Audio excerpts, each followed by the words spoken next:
Hey guys, welcome to the broadcast of Night Sky. We've got finally, after all these weeks, we finally got a clear night sky. So we're going to be looking at Orion first, and so if you can see down the bottom left here that we have a Discord chat, and you can click on that click on a link down below, and that will give you so click down on the description down below, and that will give you a link to the Discord channel so you can join and see what we're doing and ask questions, and we'll answer them through the broadcast. So it doesn't look like much at the moment. So we just this is the program I'm using is called Backyard Nikon. If you've got a Canon camera, they've actually got Backyard EOS, which was actually developed first, and so this allows me to control the camera. So I've got live view here, but that's just to try and I've got it in framing and focus mode at the moment, just so I can make sure that the nebula is going to be there. We can see just here we've got some stars. That's the trapezium cluster right there. So what I'm going to do is I'm going to go into imaging, and this is going to allow me to take a photo of Orion here. So we'll do it for 5 seconds at ISO, and I'll probably go down to about 10,000 just because it might look a little bit bright. But we'll press the capture button right here, and the camera is going to take a photo.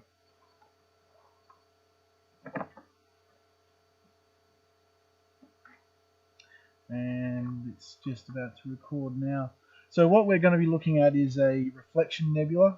So some of you might have seen this in the very first broadcast I did, but it's a reflection and emissions nebula. So we're going to see the nebula right here, and you can see all this dust and gas here, and the reflection part of the nebula is taken up by is from these stars, all the little stars that are formed within the nebula. And we can zoom in a little bit, I think. We'll press. So there we go. It's a little hard to it's a bit of a trade-off with this nebula, because the 4 stars here in the trapezium cluster are so bright that if you go for a longer exposure, you'll get the outer arms of the outer more dust, but you'll get an overexposure of these 4 stars. So, but the dust here is basically hydrogen helium, and it's got a little bit of oxygen and carbon. So all the building blocks that you need to build a star system with planets as well. The reflection part comes from those 4 stars lighting up the area, and then that light coming back towards us. The emissions part of the nebula is that the radiation coming off those massive big stars. That is hitting the gas and causing it to glow like a fluorescent tube. So that can be like in a neon light, in fluorescent tubes in your office as well. The trapezium cluster overall has about 2,800 stars, so it's a decent sized cluster. The Orion Nebula has been producing quite a lot of stars, and it's going to continue doing so as well. It's one of the brightest nebulas in our night sky, and you can actually see it pretty well. Even if you can get a telescope in the middle of Perth, we can still see some nebulosity around there. It's also it's clearly visible to the naked eye. Even in the suburbs, you can just see a little bit of it.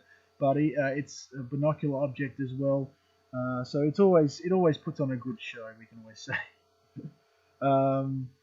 It's also the part of the handle of the saucepan. So when you have a look at Orion, we can make up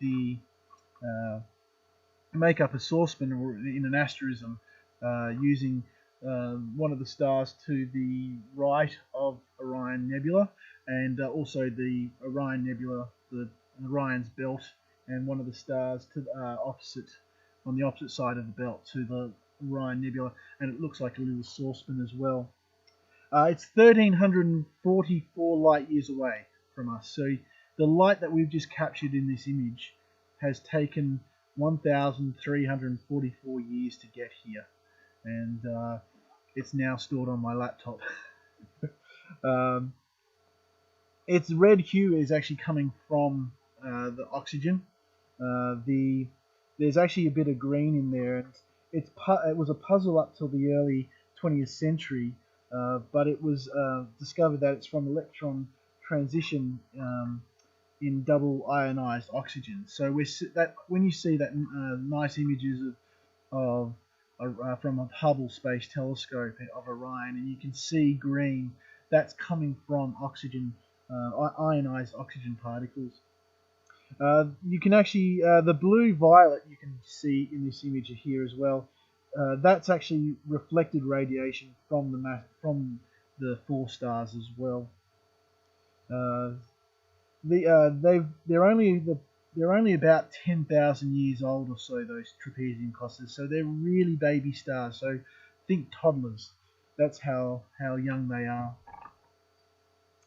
We've seen block globules in the Orion Nebula. These are little cocoons that actually the start of the formation of a star system.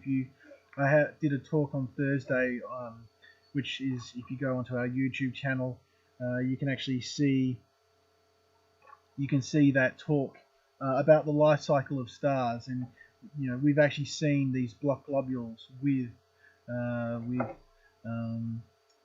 Hubble Space Telescope as well. And inside is a protostar, a star that's having material falling on it. It hasn't started nuclear fusion yet, but it will. And from that, you will also get the planetary nebula or a sibling star as well. They're kind of a little bit like dark nebulas as well, but they're very small. They've got molecular hydrogen, so hydrogen 2, carbon oxides, helium, and 1% of those globules are silicate dust as well. So the stuff, if you get a dusty room and you swipe your finger across the cupboard or something like that, and you can see that grey stuff, that's the kind of stuff as well. And most of them actually do produce multiple star systems. Our sun is actually quite unusual for only having one sun. It's quite interesting because it's a naked eye object. A lot of the cultures have seen this and made stories. So the Mayans actually described it in their 3 Heartstones creation myth. And but funny enough, Ptolemy didn't note the nebula, nor did Galileo ever mention it all. He could have possibly turned his telescope to it. This has kind of led to some speculation. Maybe there's been some flare-up in the illumination of some of these stars to make it more pronounced to the naked eye. So it could just be that there has been some dust and gas that has blocked a lot of the trapezium cluster maybe, and prevented the light getting away. And over the last couple of 100 years, that dust and gas has gone away and allowed the trapezium cluster to really light up the whole nebula. So it's an interesting thought as well. The discovery of the nebulous nature actually comes down to Nicolas Claude Fabry de Perras on.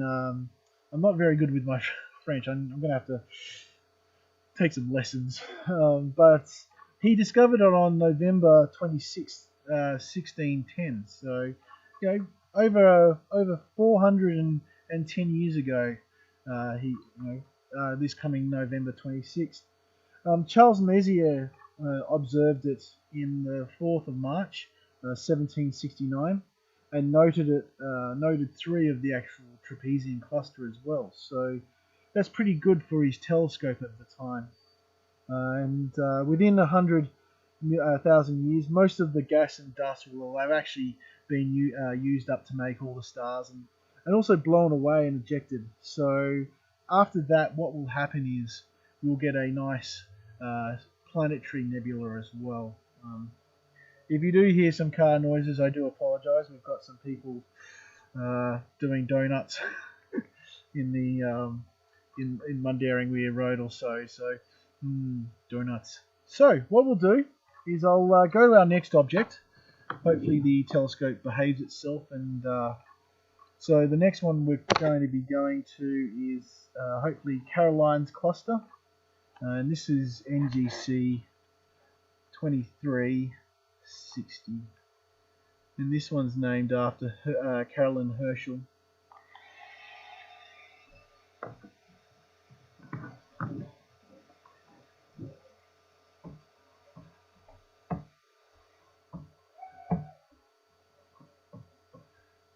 Okay, let's have a look here.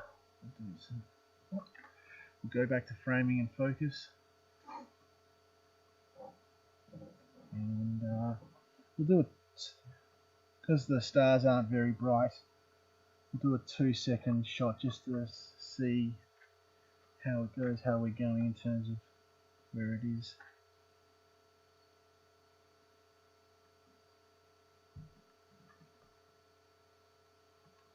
Hopefully everyone's had a good week and having a good weekend. Let's have a look. I'll just go and have a look through the finder scope.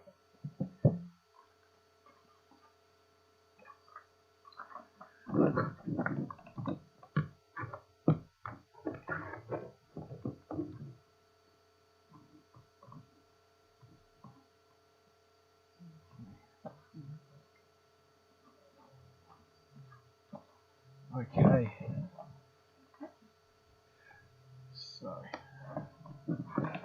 So what we can see here, so we'll go and do another exposure. So let's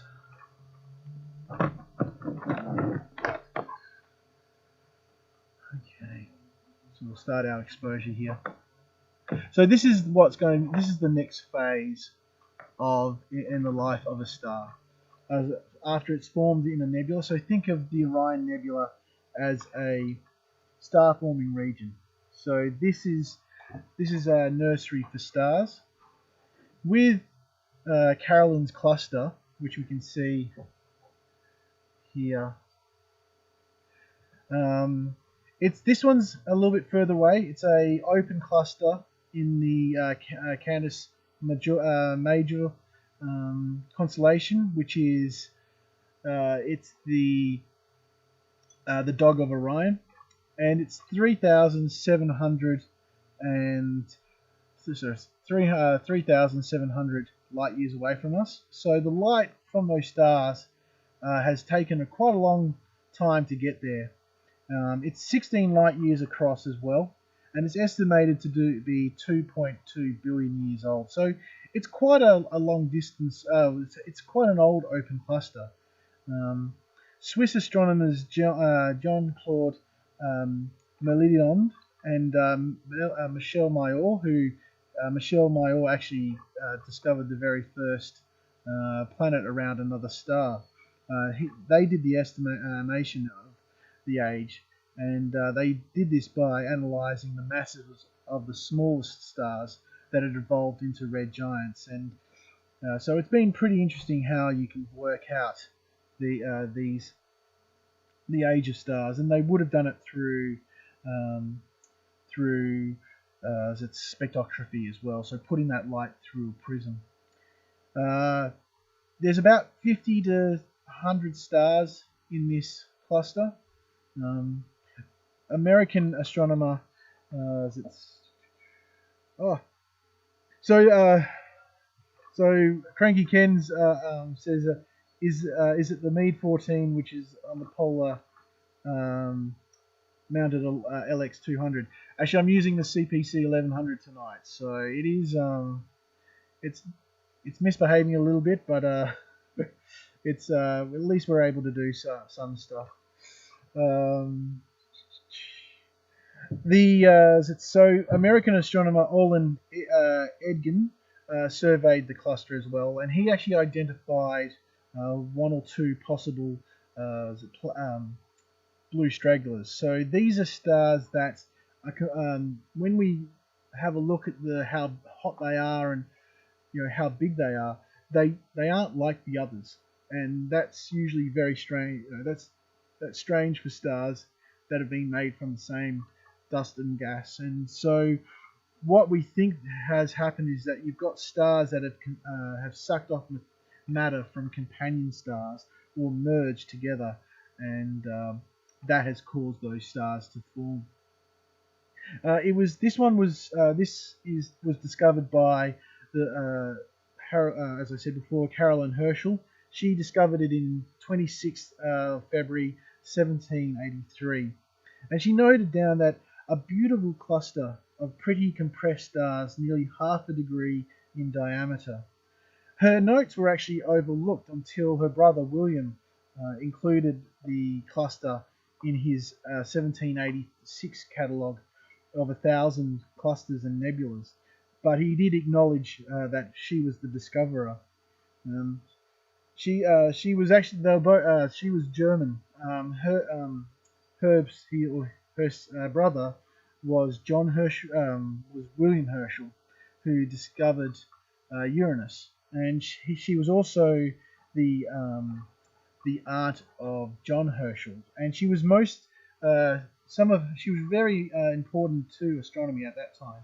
Her most significant contributions to astronomy were discovering several comets, including the periodic comet 35P Herschel Rigolette, which of course bears her name. If you discover a comet, you can get your name on the comet. So there's been Comet Hale-Bopp, Comet McNaught, Comet Lovejoy, not discovered by the Reverend Lovejoy from The Simpsons.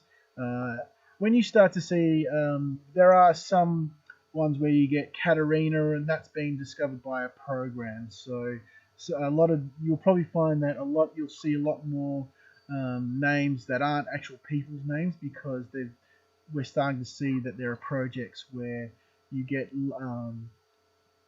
large night surveying telescopes, and where they can map the entire sky over a period of weeks. There's the large synoptic survey telescope that's coming online as well, and I think that's been renamed the Vera Rubin telescope after a very important astronomer. John Herschel was very interesting as well. He was the first to originate the use of the Julian day system in astronomy.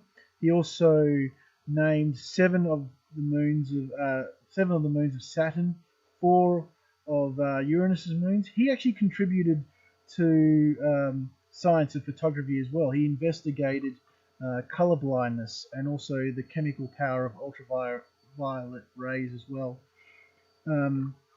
Carolyn was the first woman to receive a salary as a scientist. She was the first woman in England to hold a government position as well. She was the first woman to be awarded the gold medal of the Royal Astronomical Society, and was named an honorary member of the Royal Astronomy Society, along with Mary Somerville as well.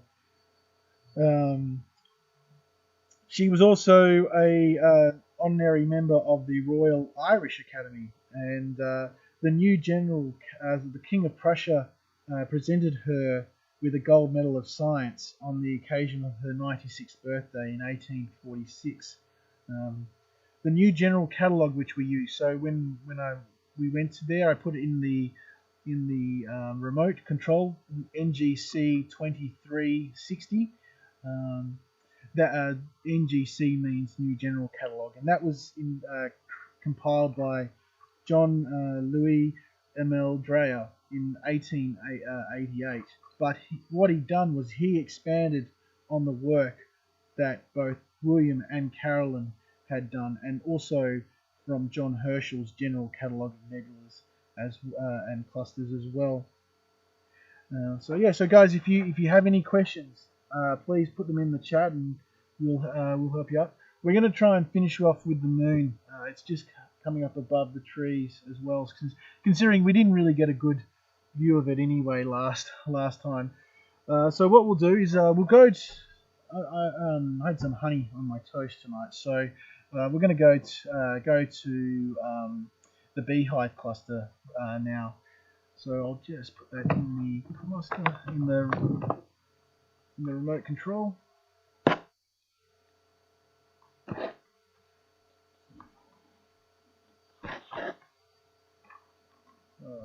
We're going to go It's part of the Messier catalog, so I've got to choose the Messier catalog and put in M44. We'll press enter. And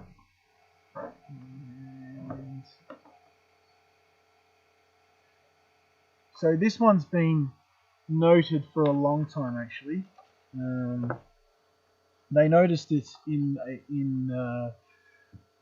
Greek times, and they actually called it the Prey Supper as well. Okay, hopefully we can see. It's a lot easier to get it on focus when we go live stream. Of course, it's got it up. Show stars. It's always nice when you can get a few stars in.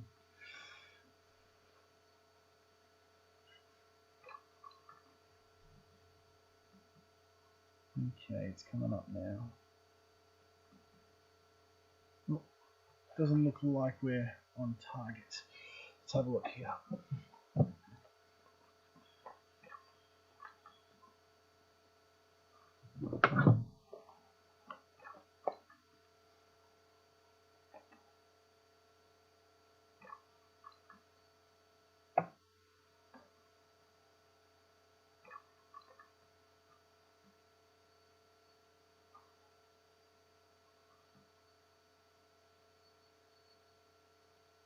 Okay, we should start to see some stars now. Let's have a look.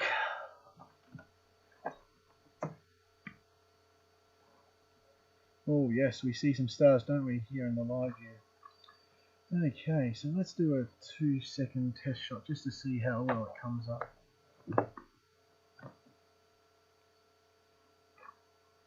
Okay.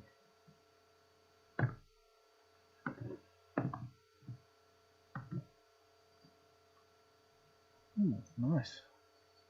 Okay, so we'll do a nice image of this one. So I'm using 5 seconds because it is in the west slightly, and also because we're getting some light pollution from the moon, it means that it's just it's a nice easier way to get some detail without starting to get a lot of light pollution from both sources. It's a bane of the existence sometimes. It's great that we do have a moon, but it would be nice if we would be able to just be able to turn down the brightness every so often so that we could do astronomy.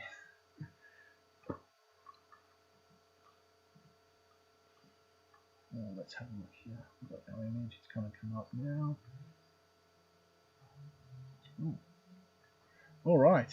So, so this is, this is 23 light years away from us. So, and it's also 23 light years across, and it's 577 light years away from us. So it is a very close cluster here. Let's see if I can try and just drop the zoom out to get, here it is, yeah. So it's 577 light years away from us, and so it's actually a really good binocular object. I just had a look through our finder scope, and it's really really nice to have a look at. That is the great thing about binoculars, is that there's, you can get these apps um, where they you can see what's up in the sky, but there's always nice just to go out in the dark and just go and have a look, and just find some stuff that, that might, you might notice that there's a fuzziness in the sky that you hadn't noticed before, and you'd go and actually have a look. And then you can go and turn your telescope and you get a much bigger view as well. And so Ptolemy had actually noticed this, and so people have known about this particular cluster since antiquity, and he described it as a nebulous mass in the breast of the crab or Cancer. So in his catalogue, and that goes back 100 to 170 AD. So that's a decent time since Ptolemy lived. There's about 1,000 stars to this cluster, so we're only just seeing a small part of it. And there's at least 4 orange giants and 5 red dwarfs that have been found. It's similar age to the Hyades in Taurus, so unfortunately Taurus is setting low on the evening sky now, but give it a couple of months and it'll be back in the morning sky, and you can go and see the red eye of Taurus. Taurus, the Aldebaran as it's called, that's red eye of Taurus, that makes up part of the Hyades. It looks like a triangle or a Christmas tree. So there is some thought, and the chemical makeup is very similar as well. So, and because they're both about 625 million years old, they believe that both clusters have a common origin. So that could be that they've formed from a massive big nebula. So yeah, it would be fairly interesting to see if that is the case. There has experienced mass segregation. So this means that bright, massive stars are concentrated in the core. So you'll notice that these stars here, all these stars will be fairly bright, big stars. But when you go out further, they'll actually you'll see the smaller stars, and that's one of the things you'll notice with all these clusters, especially with globular clusters that we've seen with, say, 47 Tuc, Tucana, or and Omega Centauri. If there's any of those stars that maybe do become blue stragglers, or they become very big stars, they'll actually migrate into the center, and the smaller stars will get kicked out.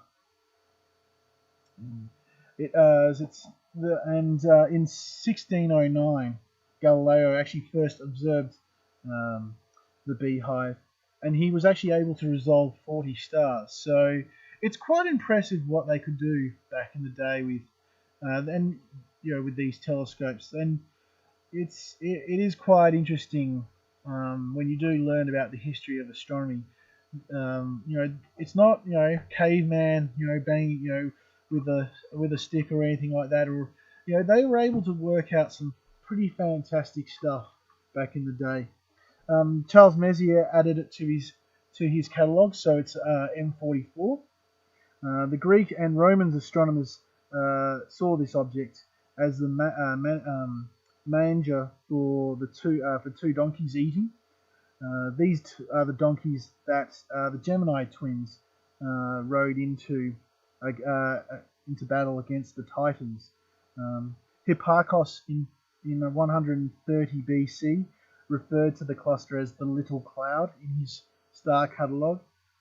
In September 2012, 2 planets were confirmed to orbit around two separate stars, and this is significant because these stars were very similar to the Sun's age.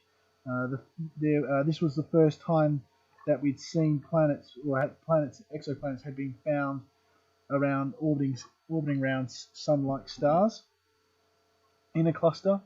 Unfortunately, both planets were hot Jupiters, so these are gas giants that orbit very, very close to the star. So there's some thought that what has happened is that they might have started forming out where Jupiter is, and because they've gobbled up a lot of material, there's some thought that Jupiter formed within about 100 to 200,000 years, and so it started off with the planets, the rock coming together and forming a planet about 5 times the size of Earth, and then the gas was also falling on it, so you got this massive big gaseous planet, and in that process it slows down in its orbit. Luckily for us in our solar system, we had Saturn form where it did, and so it's in a resonance, so 2-to-1 resonance. So for every one orbit of Saturn, Jupiter goes around twice, and so they pull themselves out into their current orbits, and in the process they believe they've actually kicked out a planet and a gas giant, and also switched the orbits of Uranus and Neptune as well. So, but you probably find that these two stars there isn't another planet to actually to see to keep it in place. So that eating of the material has slowed down the planet's orbit, and it's come closer and closer and closer and into the inner solar system, and they rotate very quickly around their stars. So they are the one around 51 Pegasus, which Michelle and I all found. That one orbits around every 4 days. They're tidally locked, so one side of their face always sees the sun, but that doesn't mean that one side's freezing cold, one's really, really hot. The winds move so fast that they actually pull that heat to the other side, so they're quite hellish places as well. So there are some stories, particularly in terms of indigenous astronomy ones. There is a story, so I can have a read up of it for you, Meepa. But there is ones like the Pleiades have one as well. There's one about the Orion Nebula. I've done a talk. Did a talk for the state government department for their campsites that own the observatory. So what I'll do is on one Thursday, I think it can be the next talk after next Thursday. I'll do a talk because it does go into a little bit of stories that I know that I can talk about. So if you want, and the good thing is if you can't make it on the Thursdays, we can. They always stay on the channel, so you can watch it at your time. Wondering how chilly it is out there. It's bloody cold. It hasn't been as cold as it normally as I have been out here. I think the worst it's ever been was I think it was the July lunar eclipse that we had 2 years ago now. That was really, really cold. Thankfully I had some whiskey to keep me warm that night because it was not enjoyable that night. All right, so what we'll do is I'll spin the telescope around and we'll go to the moon. So just give me a sec, guys, and we'll move there.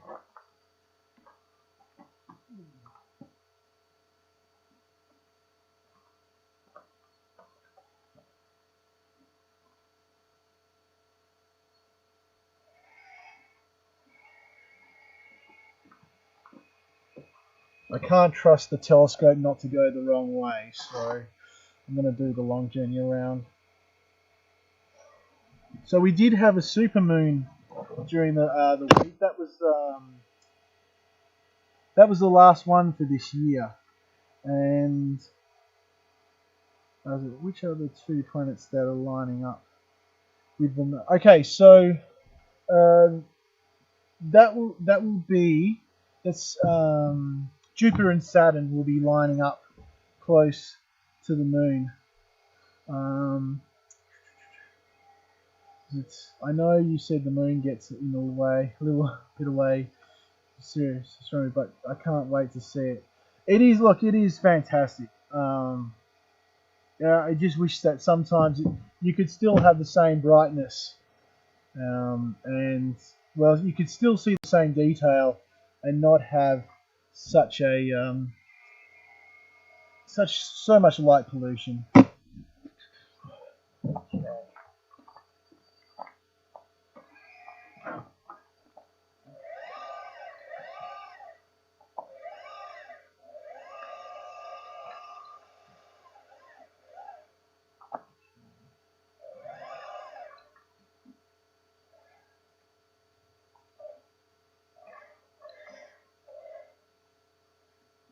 Okay. You should see a really overexposed object. That's the moon. So we'll go into planetary here. Okay, back to planetary. All right. So we're going to go bring down the ISO.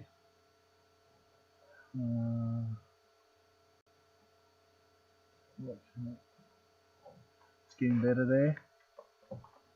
So when we're changing the shutter speed, we're changing how quickly the shutter opens and closes, or let in the light, and you can also ISOs. We can choose how much light we want to get. So we want to. Oh, it's coming through better here. Yep. Oh, I'll change the rate.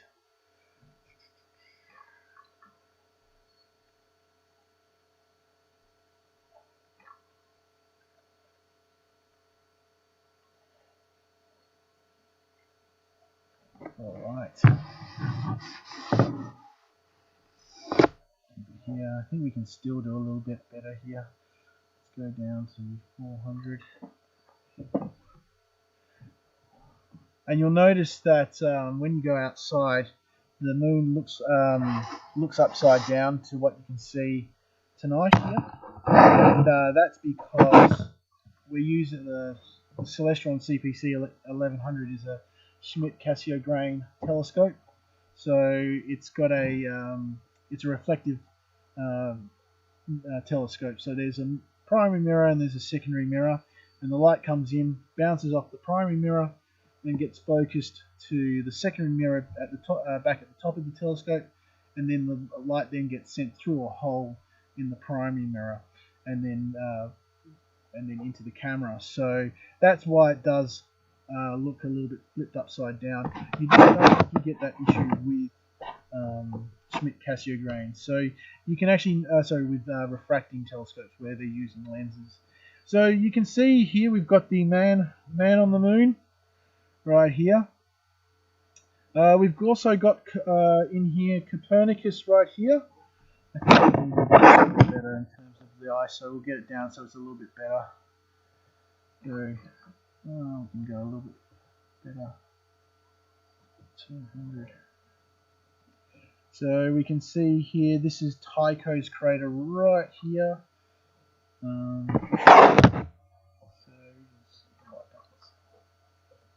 Let's see. Yeah. So this is a massive big impact crater right here, and when I would love to have the ability to go back in time and actually see that impact, because that would be, from the Earth, of course, not on the moon, because I want to live to actually see the explosion. But yeah, it was. You can notice that you can see all these lines coming off the crater, and this is ejecta. So when the actual meteoroid or asteroid has hit the moon, material has been flung back into space and then falls back onto the moon. And so you get these lines, and that's what the lines are. So it would have been one spectacular impact there. It's also, you've got Copernicus as well. That's what's happened here. And so you've got all these dark spots here, which they would call mares. They are what Latin for seas. These are all massive, big lava lakes and seas of lava when the moon formed. It's a lot less heavily cratered on this side. The full moon is a lot, or the dark side of the moon, as we call it, is a lot more heavily cratered, and it was one of the things that we'd actually seen. It was really a surprise once Apollo astronauts and also the Soviets at first with their, I think, Luna 2 or so went around. When they took photos of the very first photos of the dark side of the moon, just to see how heavily cratered that is, and that's because there's a period of time in the solar system called the late heavy bombardment, and this refers to when Jupiter came into the inner solar system and thankfully was saved by Saturn. It ate up actually a lot of material of Mars. Mars should actually be bigger than it is, but it's because Jupiter was coming into the inner solar system, it actually kicked in a lot of asteroids and meteors, and so while we don't get to see we don't see a lot of the scars here on Earth because we've got wind, we've got water, rain. There's so those cause erosions. There's a very, very, very tiny atmosphere on the moon. It's not not worth even recognizing as an atmosphere, but it means that any impact is going to be there for forever, essentially. And so you can actually see the history of what happened in the solar system because of those craters. You can see this late heavy bombardment. We've seen how active the sun has been throughout its life since the moon has formed. We know that the sun from the rocks that the astronauts brought back was a lot more active in its youth, and it's going to be a lot more active in its old age. So it's in its middle age. It's a middle-aged star, and that's good because it's not going out and buying Ferraris or it's it's just right for life. It is even though it's the second brightest object in our night sky, or in our sky after the sun, it only reflects about 7% of all the light that falls on it. So that considering if you once this broadcast finishes, you go out and have a look at the moon as it rises up. It's still quite very bright for that 7%. So it equates to what charcoal looks like. So if you've got your wood fire there, hopefully nice and warm. Before you go to bed and it's closed, go and have a look at how dark charcoal is, and you'll notice that that's quite dark. That the moon is. It's the 5th biggest moon, so in the solar system, but it's the biggest moon relative to its parent. Before that, there was some competition between Pluto and Charon and us, and the moon and the Earth. But with Pluto being struck off the list of planets, it is we do have the undisputed title of having the biggest moon relative to our size. So you can actually fit it in between Perth and Sydney. And the average gravity, it has 1/6 the atmosphere of Earth. So that's when you saw the astronauts bumping along as they were jumping along, that was because it's a lot easier than actually just walking. So it was easier just to jump and jump across the moon. I think Jerry Seinfeld has if you go onto Netflix, Jerry Seinfeld has a special called "I'm Telling It for the Last Time" that he did back in the early 2000s, where he was going to tell his jokes for the last time and do his set. And one of the jokes he told was about the greatest thing humans have ever done was take a car up to the moon and drive it around. And it's amazing what the human mind can think about. It's so yeah. So even though you can fit it within Perth and Sydney, so that equates to it's about 3,476 kilometres wide. So that's about a quarter of the size of Earth. Titan, which is the second biggest moon in the solar system and bigger than Mercury, it's about double the size. That's the only moon that's in the solar system that has a dense atmosphere. Ganymede, which is the biggest moon in the solar system, actually has a liquid core like us.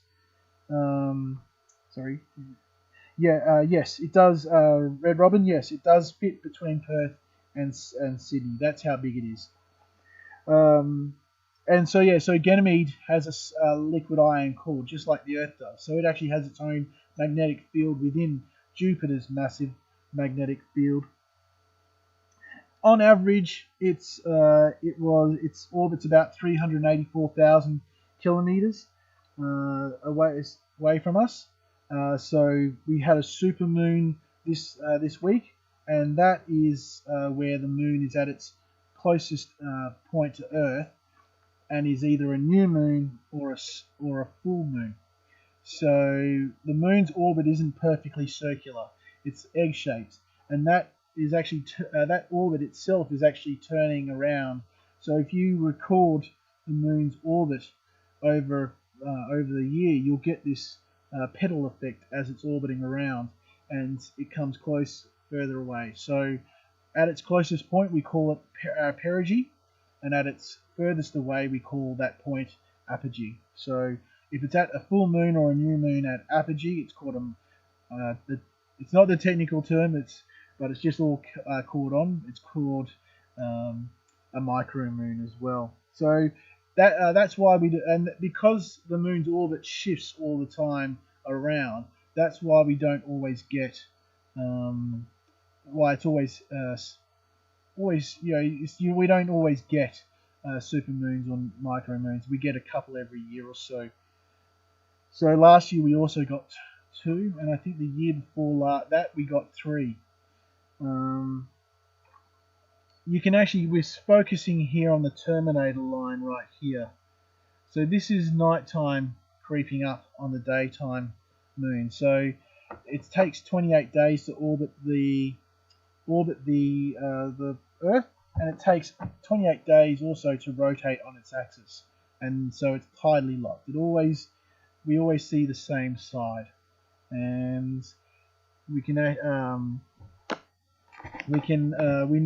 know it is moving away 4 centimeters away from us each year as well, and that's because of the mirrors that the Apollo astronauts left on the moon, so that we could use lasers to work out how far away it is. So yes, we did land on the moon, and we have also lunar reconnaissance orbiter, which orbits the moon, has actually taken photos of the moon landing sites as well. So just in case people are asking, so we can do it.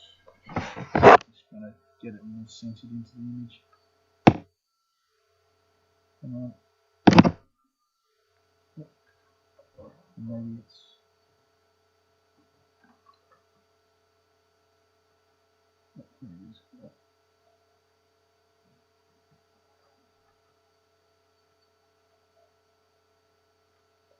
so the moon was formed from a massive big collision between the Earth and the moon Theia, and this came out of the this theory actually came out of the fact that when they brought back the moon rocks, Apollo 15 brought back a northosite, which was a piece of the original crust of the moon, and it's very similar to Earth. So it was able enough to discount whether the moon was actually captured, formed in the same cloud that the Earth did, or if it was spun off from Earth because the Earth was rotating so quickly. And we know this because while it does have the same chemical makeup, the rock doesn't have a lot of heavy elements in it. And so Bill Hartmann, who was one of the moon scientists, and actually he's a fantastic painter now, I think. He also Alan Bean. Check out some of his work as well. He was on Apollo 12 and became a fantastic painter after, and painted his experiences on the moon. So Bill Hartmann came up with this idea of what happens if the Earth was collided with another object, say a Mars-sized object, which they now figure it would have been. We call it Theia, because back in the very early beginning of the solar system, it was very chaotic. It was like peak hour traffic. There's objects flying around everywhere and colliding with each other, getting kicked out of the solar system. And thank you, kid.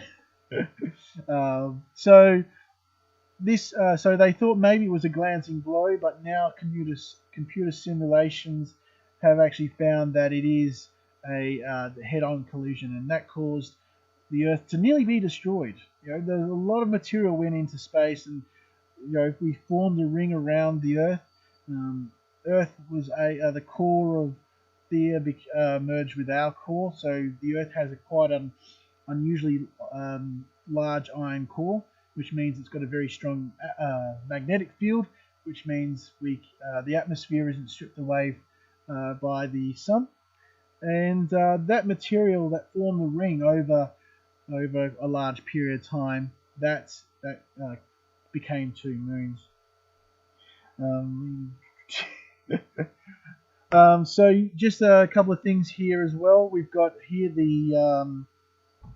this one is the Sea of Serenity. Serenity now, as it goes in Seinfeld. This one here is the Sea of Tranquility. The ear here, or the leg here, this is the Sea of Nectar, and this is the Sea of Fertility right here. So these make up what we can see is the bunny. So the two ears, the head of the bunny, and the body, or as the northern hemispheres see it, and we can see it tonight, we have the head of the man, the body, and also the legs here. The word crater actually is Greek for bowl, so you can notice that there are some bowls. Some of the highest peaks, there are quite some highest peaks there. Mount Huygens is the biggest, that's nearly 6 kilometers. The deepest crater is on the nearest side is Newton, and it's about 8.5 kilometers deep. So that's a decent crater. The largest crater viewable from Earth is Bailey's crater, and the largest crater anywhere on the moon is the Archean Basin.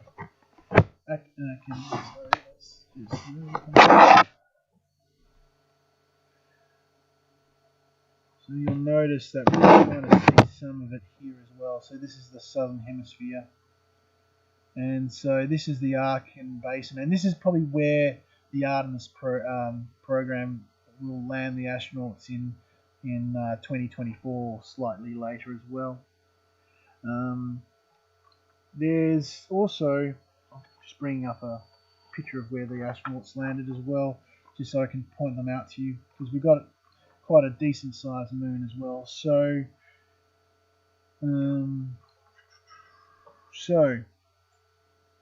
just zoom in here. So Apollo 17 actually landed around about here. So just in the sea of, so this was quite a, they wanted to land near some highlands so they could take different rock samples of different ages of the moon. We have over here, this is where, around here is where Apollo 11 landed. Apollo 16 landed around about here. This is where Apollo 16. So Apollo 16 was Charlie Dukes and John Young, the only man to fly Gemini, Apollo, and the space shuttle. So that was Buzz Aldrin and Neil Armstrong, of course. Over here was Gene Cernan and Harrison Smith. So Harrison Smith was the very first astronaut who was not a test pilot. We have over here, let's have a look.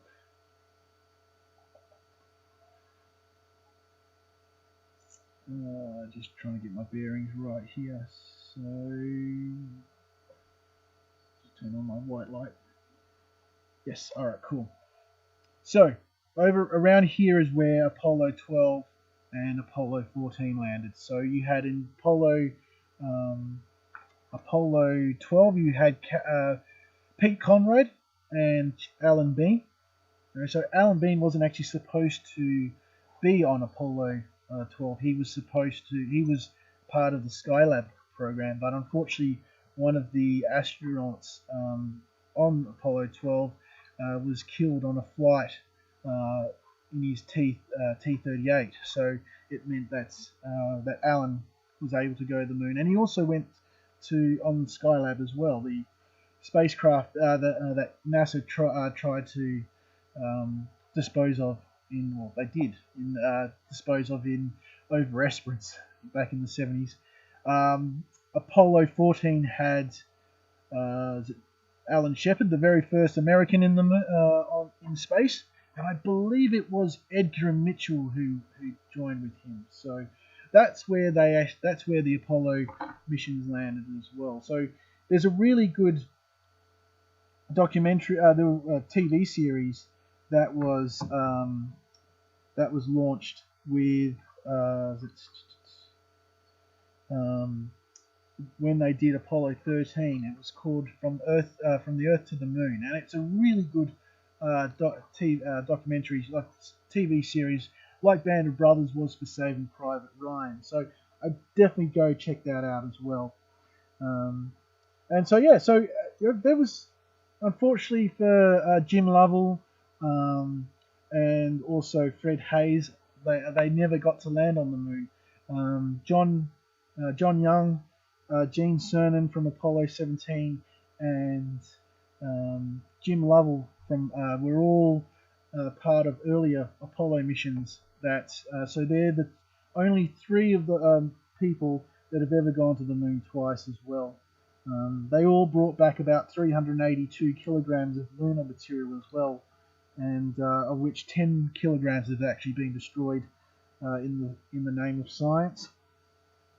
And so yeah, so the Greek goddess for the moon was called Artemis, and that's where the Artemis program gets its name from.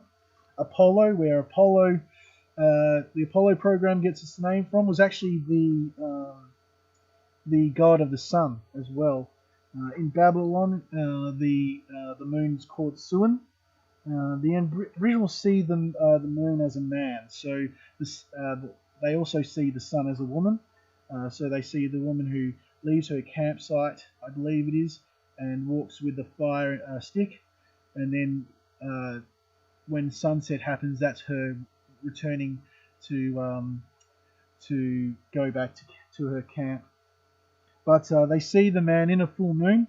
The story is that he has wives and sons who feed him, and so he gets big, and so when he's a full moon, he says to his sons, "Bring me more food," and the sons refuse, and so he kills the sons, and the wives get word of this, and so they actually get some knives and start hacking away at him, and he's running away, and that's him becoming last quarter and a prison, and he seeks shelter near the sun to try and hide from the wives, and unfortunately he dies, and that's him becoming a new moon.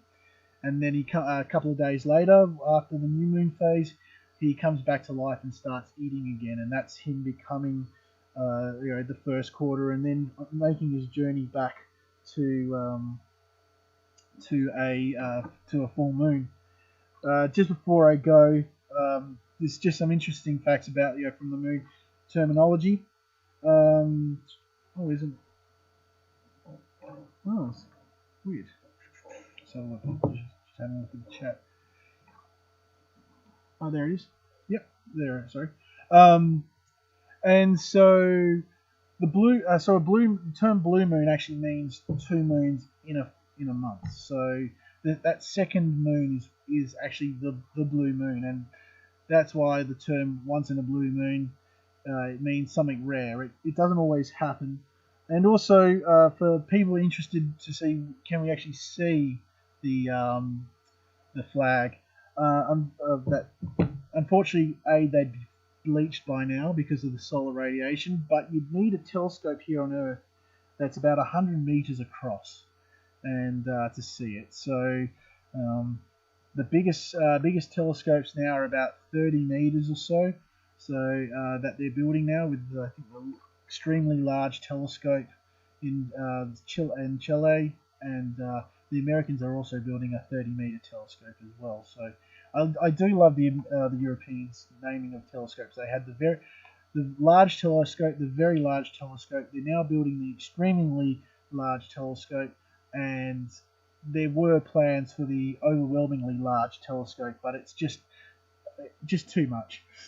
But thanks guys for joining us tonight. I hope you had a really good night. Finally we've had a clear night. The telescope kind of did behave itself, apart from drifting ever so often. But what we're going to try next week, if it's clear, we're going to get Jeff, who's one of the really good telescope operators here, and also an astrophotographer. He's going to run one of the telescopes, and I'll be down back in my office, and we'll just so that we can do a little bit more stuff. And just what we'll do over that period of time is just work out what you guys like, how we going forward, whether you like me just doing this, or with Jeff running the telescope, me being in the office, so I can bring in videos and other stuff. And also we've got our backups just in case, backup procedures just in case it does get cloudy on a set day, as we've experienced. What is it, four or 5 nights in a row? So I probably shouldn't find out how I went with the lotto this weekend. But thank you very much, guys, for coming and watching this. I hope you enjoyed it. Also, if you do want to join the Discord chat, it's down. The link down there is below. There's links to our social media as well, so you can keep up to date with what's happening in astronomy, and at the observatory.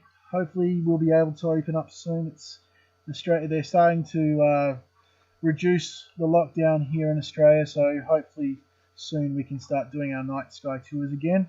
Yeah, look after yourselves, guys, and please share this with your friends and family. Hopefully we can get some more people having a look at this, and if you can like the video, and also subscribe and click the bell, just so that you know when we're going to be doing these live streams and also public talks. That would be fantastic, and we hope you have a great rest of the weekend, and happy Mother's Day for tomorrow, and I hope you have a great day. Say hello to Mum, as Roy would say. Have a great night, guys. See ya.